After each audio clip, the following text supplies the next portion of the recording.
संसद में पारित हुए तीनों किसान बिलों के संबंध में दिल्ली की सीमाओं पर किसान डेरा जमाए बैठे हैं और लगातार जिद कर रहे हैं मोदी सरकार से बिल वापस लेने की। और मोदी सरकार भी अपनी जिद पर अड़ी हुई है।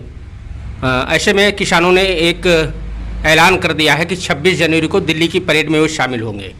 तो ऐसे में समाजवादी पार्टी का क्या रुख है किसानों के प्रति? बात एमएसपी की करते हैं। प्रधानमंत्री जी कहते हैं एमएसपी लागू है, लागू रहेगी। मंडी चालू है, चालू रहेगी, मंडी खत्म नहीं होगी। मैं प्रधानमंत्री जी से कहना चाहता हूं एमएसपी का कानून आपने लागू किया था क्या? एमएसपी लागू हुई 1965 में, जब इस देश के प्रधानमंत्री लाल बहादुर शास्त्री जी थे जी। तब उन्होंने फूड कॉर्पोरेशन ऑफ इंडिया की स्थापना करने का काम किया था। प्रधानमंत्री जी मनमोहन सिंह की सरकार में एफसीआई 91,000 करोड़ के घाटे पर था और 6 साल की आपकी सरकार में एफसीआई का घाटा 3,92,000 करोड़ हो गया। यानी एफसीआई को भी आप बंद करना चाहते हो और आप किसान की पैदावार को अडानी अंबानी के गोदामों में पहुंचाना चाहते हो। जहां तक एमएसपी का सवाल है, किसान इतनी बात करता है। आज धान का मूल्य 1867 रुपए सरकारी मूल्य है। आज उत्तर प्रदेश के किसी किसान को मंडी में धान का दाम 1867 रुपया नहीं मिला।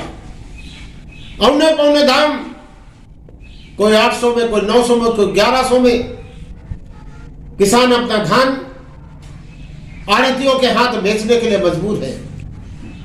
किसान इतनी ही तो बात कर रहा है कि जिस तरह आप कृषि बिल लाए पार्लियामेंट में, उसी तरह एमएसपी का कानून पार्लियामेंट में लाओ और पार्लियामेंट से एमएसपी का कानून पास करो कि जो एमएसपी होगी, जो सरकारी समर्थन मूल्य किसान के लिए होगा, उससे कम अगर साहूकार खरीदे या सरकार, तो कम खरीदने वाले के खिलाफ एफआईआर काम करके उसको जेल भेजने का काम किया जाएगा। यही तो मन कर रहा है किसान।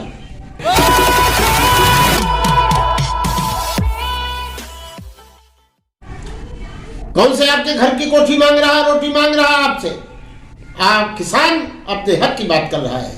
और जब कानूनी दर्जा देने की बात आती है तो आप दहिने बाएं की बात करते हो।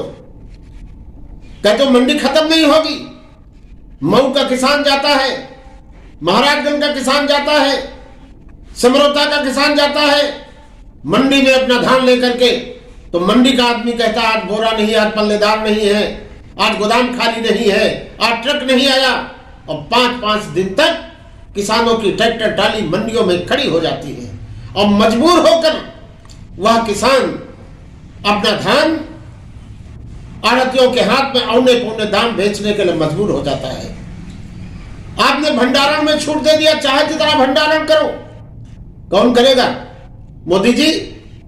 गांव के किसान के पास तो गेहूं बोने के लिए, बीज के लिए पैसा नहीं, खाद के लिए पैसा नहीं, पानी के लिए पैसा नहीं, बिजली बिल के लिए पैसा नहीं, और उसका अगर धान तैयार हो गया है तो जल्दी से इस कोशिश में है कि धान की बिक्री हो जाए तो हम बच्चे की पढ़ाई की फीस जमा करें, हम बिटिया के हाथ पीले करें, हम गेहूं का बीज खरीदे, हम का धान खाद खरीदने का इंतजाम करें। कौन किसान अपने घर में भंडारण करेगा? मोदी जी। भंडारण करेंगे अडानी अंबानी, जिनके 9,000 गोदाम पूरे भारत में बना करके आपने तैयार कराया है। और एक गोदाम 9,000 गोदाम, एक गोदाम 100 एकड़ में बनकर के तैयार हुआ है। तो जिस तरीके से किसानों के साथ छल करने का काम किया जा रहा है, एक तरफ किसान रात भर दिन भर खून पसीना बहाकर अपने खेतों में फसल उगाने का काम करता है और रात के कड़ाके की सर्दी में कंधे में लाठी लादकर किसान आवारा पशुओं से अपने खेतों की रखवाली करने का काम करता है। उसके बाद भी किसान की फसल नहीं बच पा रही है।